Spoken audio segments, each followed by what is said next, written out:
এখন কি পুজো কি কমার্শিয়ালাইজড হয়ে যাচ্ছে? শুধু পার্সোনালদের পুজো হয়। আমি চাই না বলবো না, কিন্তু বাজে ব্যবহার করে বলছে যাও যাও যাও যাও, মানে তো হিন্দুস্তান পার্কে, যোধপুর পার্কে ঢুকতে দিচ্ছে না, কিছু কিছু লোকদের ঢুকতে দিচ্ছে। এবার কেন? আগেকার দিনে পুজো শুরু হতো পঞ্চমীর থেকে, এখন কয়েক বছর ধরে ট্রেন্ড দেখছি it is starting after Mahalaya. তার মানে Mahalaya to Panchami is the premium zone. Premium zone মানে কি? Those who are paying extra money, who is a VIP, they will get the entry.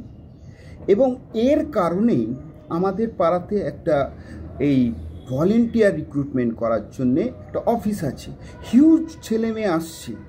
আমি আগে কয়েক সময় বুঝতে পারিনি, এখন বুঝতে পারছি, কেননা এই প্যান্ডেল অর্গানাইজাররাই রিক্রুট করছে, so that they can prevent non-premium person and give an entry to the premium person। এবং এই কমার্শিয়ালাইজেশন, এই ম্যানুফ্যাকচারটা যখনই চলে আসে, তার মানে এখানে কি করা হচ্ছে? ভিড়কে কন্ট্রোল করা হচ্ছে। অটোমেটিক্যালি ভিড় যদি জানে এখানে পয়সা দিয়ে ঢুকতে হবে, ভিড় কমবে, মানে প্রি ওপেনিংয়ে বিফোর পঞ্চমী।